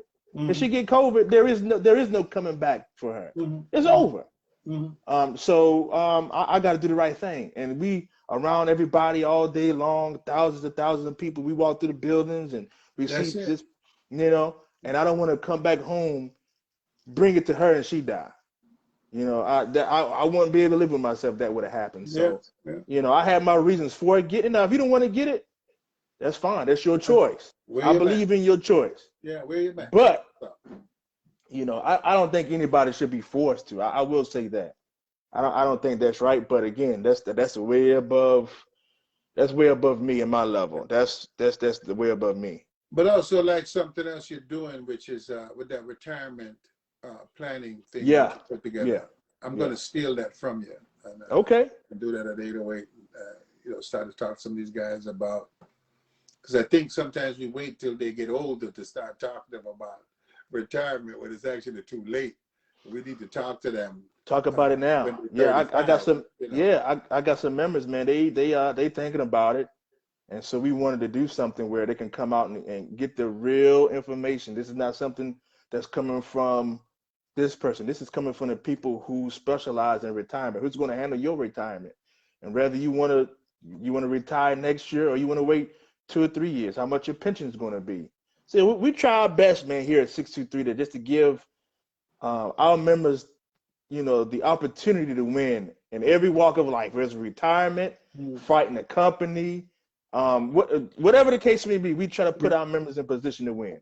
So I don't need to, your pension is going to be a pension. I really want to be able to help people to have supplemental retirement that they created for themselves, whether it be a Roth or, Yeah. 401k or whatever Yep. like that, and just teaching them how they can create this adjacent savings program, right? Because a lot of people depend on pension, Social Security, but they don't have a little supplemental thing to alleviate the burden that those two things happen once you retire, right? So that when you retire, there are different levels of people, but just to make it for a simple thing, where you have by the time you retire, $100,000 set aside to counterbalance, your pension and your Social Security. And in my younger days, I was partying like it was 1999 and every other year in between, and and I no regrets. I don't have any regrets. I had a good time. No, I mean, you pay the price for the things that you do. But I don't want these younger members, so I try to encourage them, but to do it. But sometimes you have to kind of bring the water to them, you know what I'm saying? So now we're going to try to bring the water to them and have somebody that can talk to them, not about, Bill Gates stuff, but about, what a simple worker can do, putting aside, $25, $30 a week, and how, that type of thing like that.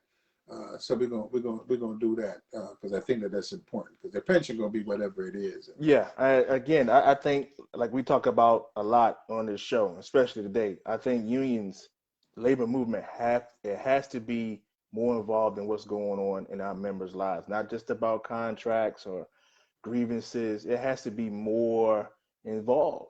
It has to be, because our members, man, they spend a lot of time at work, they spend a lot of money in dues, and I think we owe them more than what we have been giving them. That's just the way I believe that. And it's not, and it goes both ways. It goes both ways. It's the rank and file has a responsibility and accountability, and the leadership also has a responsibility and accountability. And I think we have to work. We have to work within the system of them both. We're not going to agree all the time. We can see that. But we do have to understand that we don't go up together by fighting each other. That's never going to happen. We have to go up together by working together, fighting together. That's how you win. That is how you win against the employer. One of the things that I admire about UPS is that it doesn't matter if it's Carol Tomei or the part-time super who just got promoted. They are on the same page. They have the same agenda.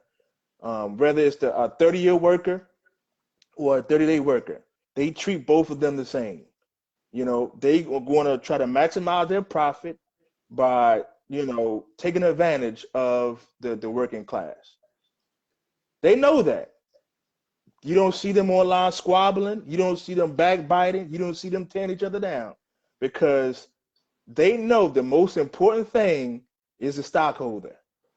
And bashing, and Carol told May bashing her number two or bashing the part-time soup is not going to help her bottom line. They But know you that. won't see it. If it happens, you won't see You it. won't see it. You definitely won't see it. But they have a unity of purpose. And that's Yeah, there you that was go. my point. Unity of purpose. That is it right there. Yeah, whatever slate wins, we have to have a unity of purpose, right? So I'm sure there was a battle for who was going to be the CEO of UPS. And there are those behind the curtain battles for who is going to be the leader of UPS. But once that's done, you know, everybody's on the same page. So we have this internal scuffle about who's going to be the head of the Teamsters. But once that's done, you know, then we have to go about the business of now delivering, again, not just for our members, for the working class, but we need to expand, and everything can't be dull. And that was to your point with the, you know, with the Madden and what have you, and bowling and stuff like that.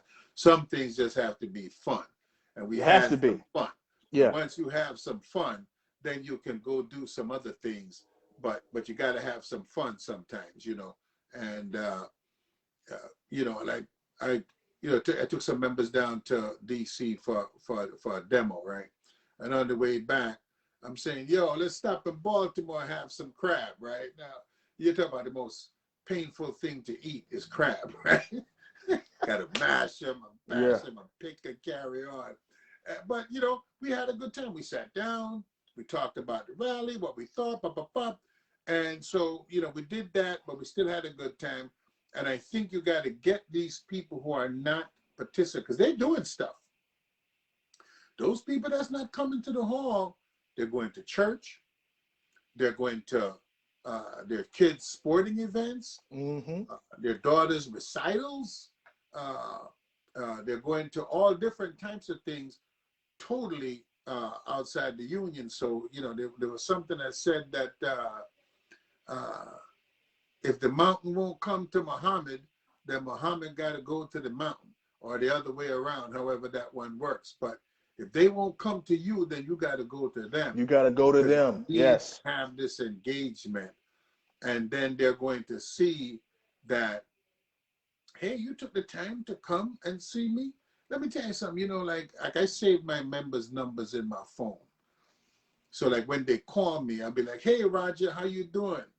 And that little bit, yo, you got me down. I got you down, bro. You'd be surprised how it makes them feel important. Absolutely. Yep. You know, absolutely. Just the fact that when you respond to them, like if I go to a restaurant and the waiter or the waitress have a name tag, when I refer, I don't say excuse me. I said, Nancy, you know what I'm saying? You call them by their name, you'll be surprised because you're humanizing people like that. There right? You go. So right. You'd be surprised. It's just small little pieces that we have to do to build our way back to a more engaged membership. Right. And certainly I know that I have fallen off, you know, and so my job now is to pick it up and start to double down and get some things going. And, you know, we're going to build, you know what I'm saying? So for those of you who are going to check scorecards as to which locals turned out and what percentages. Yeah. I don't have the time for it. So listen, I'm gonna tell you something. I just got a text. I did the best I could. I just got a text message from someone close to this whole ballot thing, and I'm looking at the numbers from 623, and I'm like, wow, man! After all of this that we're talking and talking about it. And I'm gonna send this to my the board and the BA so they can see this. But it's disheartening. It's disheartening, man. And you see, but I got a call yesterday from some guys that were running for office down at 767. And congratulations to that team that won. I think it was New Vision that won. So congratulations to them. 9,000 ballots went out. Only about 1,300 ballots came back. Came back, yeah. You know, it's sad because you're out there, you're pushing, and yet, you know, no one votes. And it is disheartening. And I'm not going to lose heart. One of my favorite scriptures in the book said, don't lose heart. Don't do it. Because, you know, once you lose heart, then you're not going to see it through. You're not going to win. You're not going to get what you want. The members are not going to get what they need if you lose heart. So we're not going to lose heart, man. We're going to continue. Whatever happens next week, we're still going to fight the company. We're still going to be out there grinding. We still, because I was thinking about this too when we was talking about getting our members more involved. So next year at the Unity Conference in May, I was planning on sending a shop steward from every building and Greyhound and just send them out there so they can see what's going on, so they can see what plans the new administration has for them. Right. That's important. So we got to do that, and that's what I'm going to do. I just want the critics to see that there were 2 mailings that I did reminding people to vote. So I don't want you to think it was for a lack of trying. Whatever the numbers are that you're going to critique me about later on. We hit every barn, we talked to every member we could to get them to participate. So just so you understand, I don't want you to think I didn't try, but we're going to keep on trying. And that's the whole thing about not losing heart. We will continue to try. And if you have any flavors that you could give me, I'll be more than happy to take them and make them work.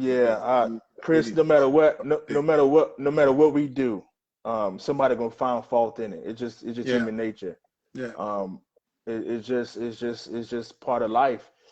You send the mailers out, I sent mailers out, spent the money for the IBT approved robocall, phone banked, campaigned, had this show, did a show with a 63 member on Wednesday, and I'm looking at the number and I'm like, oh my goodness. But but again, I understand where it's coming from. I don't like it, but I definitely understand where it's coming from. But again, we got to do better as a union. You know, we can point the finger at everybody, but it's 4 of them pointing back at us.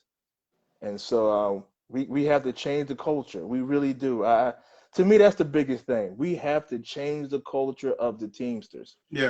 We have to. If not, it's going to be the same no matter who's in that seat at the Marble Palace. Until we change that culture, it's going to be the same.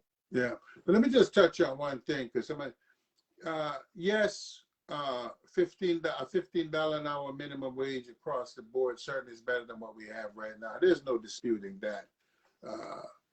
But we shouldn't be satisfied with $15 an hour as a minimum wage in a society in which our GDP, our gross domestic product, right, is 70% based on our ability to consume, right?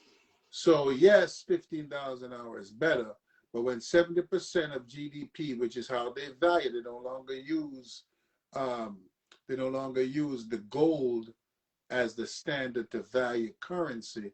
They use GDP.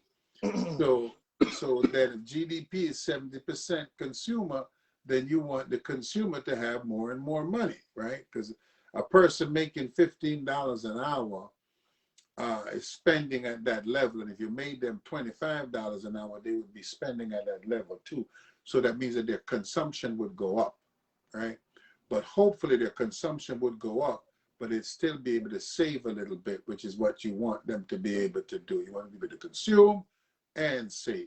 So let us, if you think of what we make as railroad guys, as UPS, as freight, car haul, dairy and brewery, and if we think that we are struggling to live the quote unquote middle class life, think of what that is at $15 an hour, right? Think of what that is at the minimum wage of $8 an hour. So we need to get beyond party politics. I don't care about Republicans or Democrats.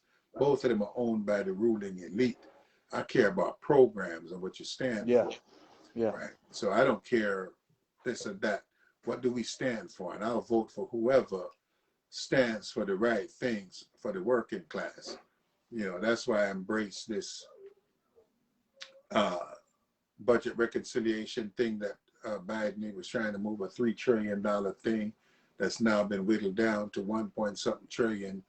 But when I see politicians that's saying they can't hang with paid family medical leave, I'm like, what planet are you on? Oh, you're the guy whose daughter raised up the price of an EpiPen and quadrupled it, or made, raising 10 times what it used to be cost. Oh, that's your daughter. Oh, your kids own this coal mining thing or coal producing thing. Oh, those your kids, So I know who you are. And I think at some point, it might not be strategically wise to do it right now, but let me tell you something, we should do everything in our power to drive him out of office and send him out of office, because there's nothing progressive about paid family medical leave, right? It's just civilized, right? It's Right. civilized. And so we need to be more civilized and stop thinking about who's on the left and who's on the right, who's progressive and who is conservative. Uh, I'm sure that I have some conservative views. I'm sure I have some progressive views. I might even have some socialist views. We are all complex, but there Yeah. are things that are civilized, that a society that's as developed as we are in the United States should have as a part of being a civilized society. And so we're calling for our civilized society to create an environment where people are drinking clean water, right? Mm-hmm. That there's no lead in the pipes and all this type of thing. And there was a time when maybe people weren't that smart about lead, but now that we know, we need to be digging up all that stuff and changing that, right? I had a big pipe thing in my place where I had cast iron pipes, and they took them cast iron pipes out. They put in PVC pipes. you know, Times move. I mean, things change. So we have to move along with those times. But We have there's to. no one. I don't care how poor they are, that's living in America that should be drinking less than pristine water. That's just civilized, just being civilized, right? We have to do that. So that's how I look at it, and I think that we all need to become right. Oh, let me just tap on one little thing that's been on my radar. This war in Ethiopia, this carnage that's taking place in Ethiopia between the government and the Tigrayan people, the depravity of this violence has got to stop. And I'm going to be looking for some people to march on the Ethiopian consulate here in New York or wherever it is, to say that we as working class people and people of African descent and people who love Ethiopia and the history of our Ethiopian people, to stop this.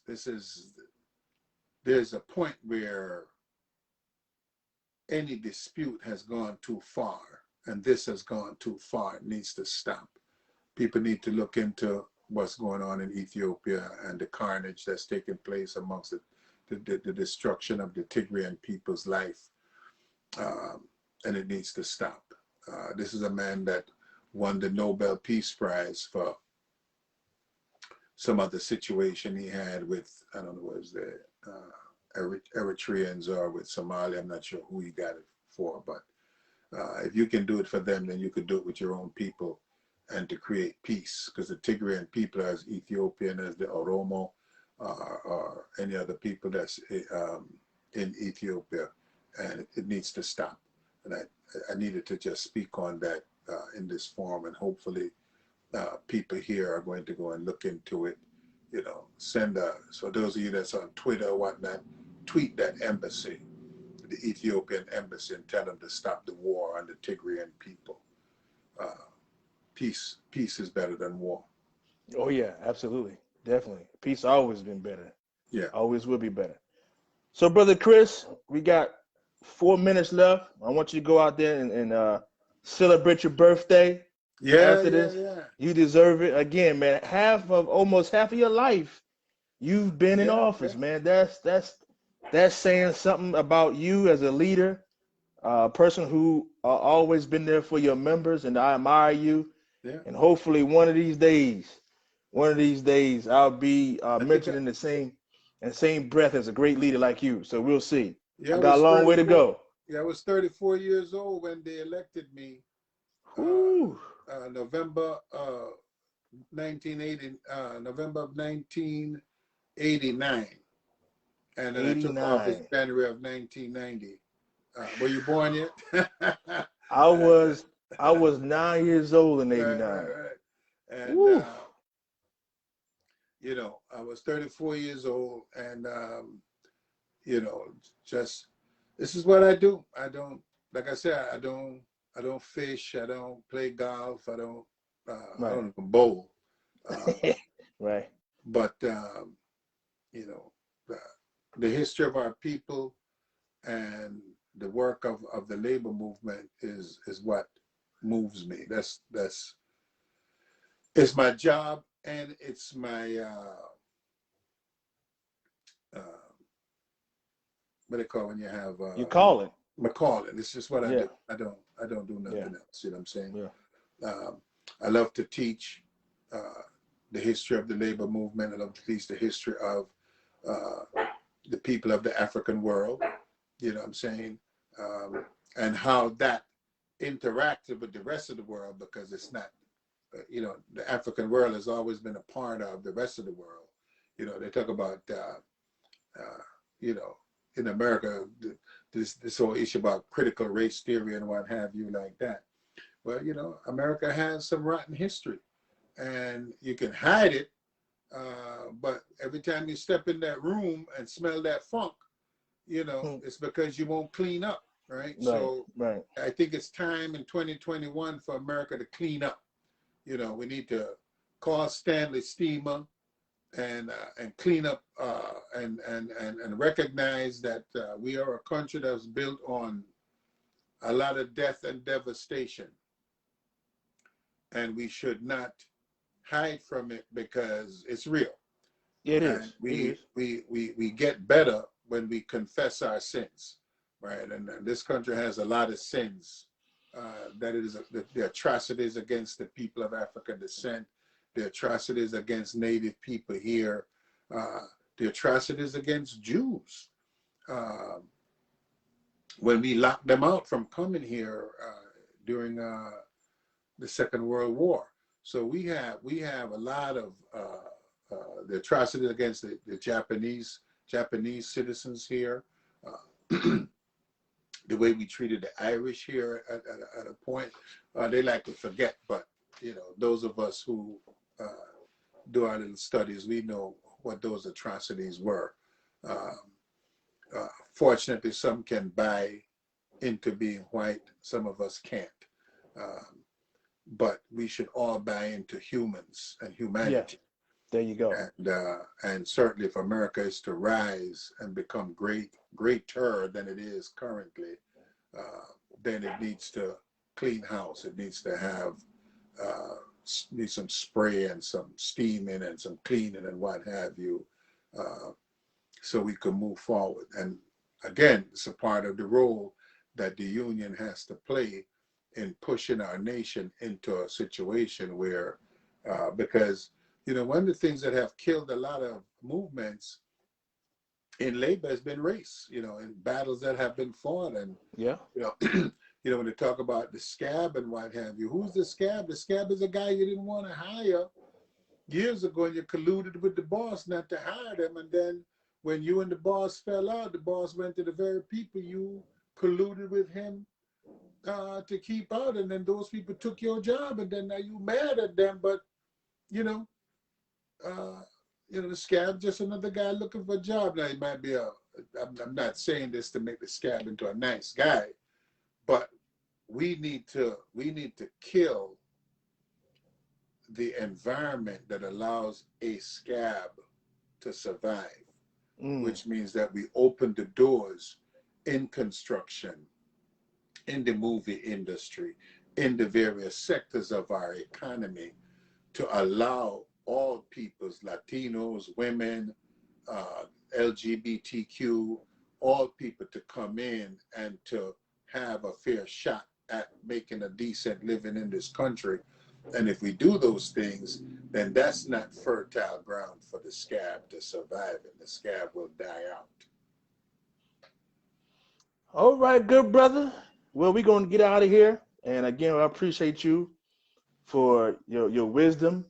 Thank you for coming in on your birthday. Oh yeah. You have given us a gift on your birthday.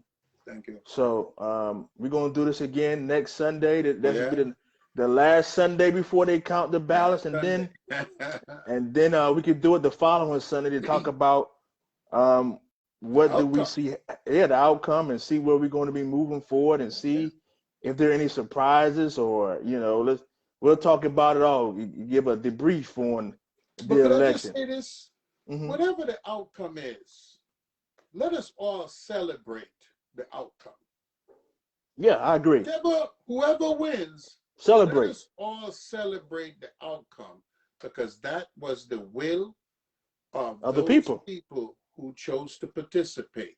And we should celebrate what their decision is. So let's not moan and groan and be casting those stones and carrying on. Whoever wins this election, let us all band together and celebrate the victory of those individuals. Now, those individuals shouldn't crow too much, because there ain't no mandate here. Right. Yeah. But we as rank and file, we as those people that were not running for anything, let us celebrate the will of the people, because it has value. Yeah, like Reverend Warnock said down in Georgia, he said the four most powerful words in democracy is the people have spoken. That's it. And we're going to have to follow what the people say. Yeah. Fred Hampton said it better than I could say. He said, anywhere there's people, there's power. There's power. And we're gonna have to ride that out. Right. And let the people defeat this here football player that's running against Reverend Warnock. Herschel Walker. Herschel Walker. Yeah. He wasn't no real good football player anyway, with the gimpy legs that he had. Old Barrow fellow with a little gimpy leg, right? He ain't won nothing, okay? And he is not representative. This is a fraud against the people of color. It is a fraud against the working class, that they're going to go and send this sellout Negro to come in here and try to remove Reverend. Well, I'm going to call him out for what he is. Right. He ain't never ran for nothing before. He don't even live in the state too tough. His claim to fame was that he went to school there. Georgia, he up to Minnesota or something, and went up there and lived up there in the Great Lakes area. Right? Now they're sending me coming back here trying to pretend. Do not be fooled by everybody that's your skin color ain't your kin. Right? Reverend Warnock was there. Reverend Warnock delivered the key votes that protected the pension plan of hundreds of thousands of workers. Herschel Walker would not have done that. So please be very clear about what's going to happen here. Damn Herschel Walker. Outside of winning the Heisman Trophy, he ain't won no Super Bowl, so he ain't no good. I'm not even sure Did they let him into the Hall of Fame? I hope not. I don't know if he is or not. No, I don't know if he. I don't know. He wasn't that good. So, like I said, he is a charlatan. He is. Sometimes I think back in the day they called him a carpetbagger or whatever like that, but he ain't no good, and he does not mean the working class any good. He has been sent for to be used by the capitalist ruling elite to undermine anything that working class people are able to get out of this Democratic Party. Do not allow him in office, Georgia. Keep him out. There you go. All right, good brother. We'll see you next. We'll see you next Sunday. And again, happy birthday to you. Thank you very Enjoy the much, man. rest of your day. Appreciate you, man. No doubt. Have a Yep, good yep. one. You as well. And to all the people who voted, thank you very much. We appreciate you staying there and just keep beating them people working beside you every day that won't participate. We got a lot of work to do. No a lot doubt. Of work. All right, good brother. Thanks. All right, man. Stay well. All right. All right, good people. We appreciate the birthday boy today, Brother Chris Rivera, coming on and doing this thing. And so next week we're going to do it again. Next Wednesday, I won't be able to do our 623 show on 92.9 because I'll be in panel Tuesday and Wednesday. If you're a 623 member, next Saturday at 11 o'clock, we have a lot of information to go over about a vaccine mandate. So we got the retirement people, team care people will be there. Please, 11 o'clock next Saturday, 4369 Richmond Street. Make sure you guys come with an open mind and an open heart and open ears. All right, we're going to get out of here. Thanks again to the 170,000 people who voted. Reach back and tell everybody else that they need to vote. It's not over with yet. We're not going to lose heart. No matter what happened, man, we're going to continue to fight this employer, these employers, all employers. We're going to fight them all. All right, so again, God bless you guys. We love you, and we will see you guys real soon. Again, we got to vote. All right, peace out.